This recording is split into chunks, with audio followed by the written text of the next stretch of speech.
South Korea and Japan have led condemnation of North Korea's launch of a long-range missile that landed off Japan's coast and prompted speculation that the regime is close to perfecting the technology needed to send a missile to the mainland United States. The late-night launch, which triggered a South Korean test launch in response, reignited tensions in the region after a lull of more than 2 months. It was North Korea's 20th launch of a ballistic missile this year, and possibly its third successful test of an intercontinental ballistic missile following 2 launches in July. Moon Jae-in, the South Korean president, voiced concern that the North's perfection of an ICBM would send regional security spiraling out of control and lead the U.S. to consider launching a preemptive strike. Wednesday morning's launch adds to fears that the North will soon have a military arsenal that can viably target the U.S. mainland. Japan's Prime Minister, Shinzo Abe, condemned the missile launch as intolerable and called for an emergency meeting of the UN Security Council. Within hours of the test, Abe and Donald Trump agreed to strengthen their defense capability and to urge China, North Korea's main ally, to apply more pressure on Pyongyang over its weapons program. "We will never give in to provocative acts by North Korea," Abe said, adding that the international community would put maximum pressure on North Korea. He said Japan had lodged a strong protest with the regime, which he accused of ignoring other nations' united, strong will for a peaceful solution. He added the international community needs to work in unison to implement sanctions. The Pentagon issued a statement saying that the weapon tested was an intercontinental ballistic missile ICBM. Initial reports from Seoul suggested that it came from a mobile launcher and was fired at about 3 a.m. local time.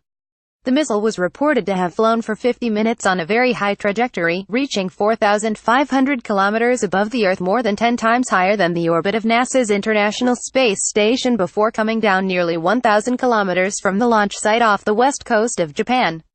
This would make it the most powerful of the 3 ICBMs North Korea has tested so far.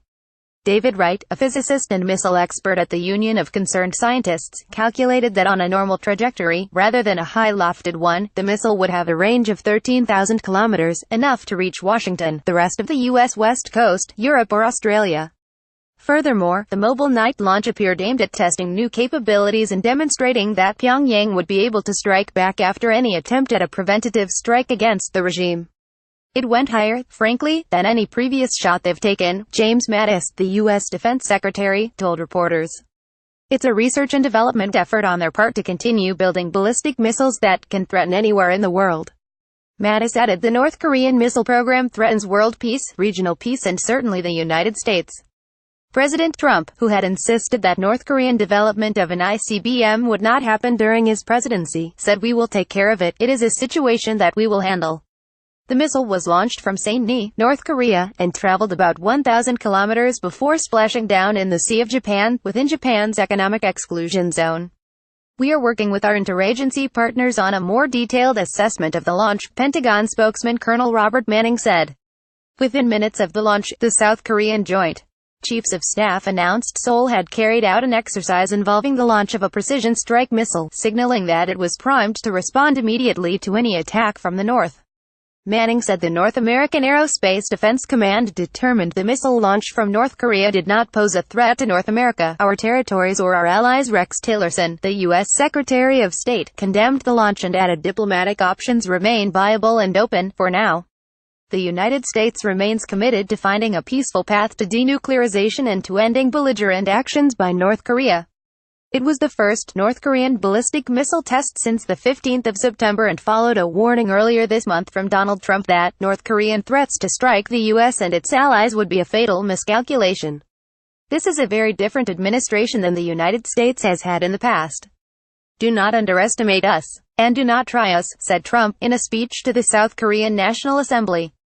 The launch also marked a rebuff to Russia, which had claimed the previous day that the pause in missile launches suggested that Pyongyang was ready to defuse tensions in line with a proposal from Moscow and Beijing that North Korea could freeze missile and nuclear tests in exchange for a scaling down of U.S. and allied military exercises.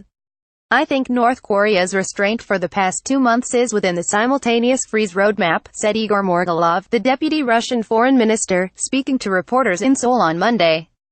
Mira Rafooper, an expert on Asia-Pacific security at Yale Law School and the Center for New American Security, said that the night launch matters because that's when they'd launch under operational conditions. The mobile launcher matters because it means their missile capability is increasingly survivable. We can't threaten to take out a missile on a launch pad if there is no launch pad and we don't know where it's coming from.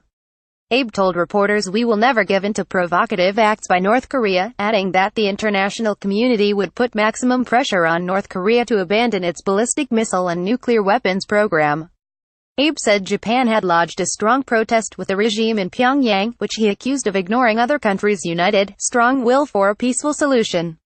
He added the international community needs to work in unison to implement sanctions.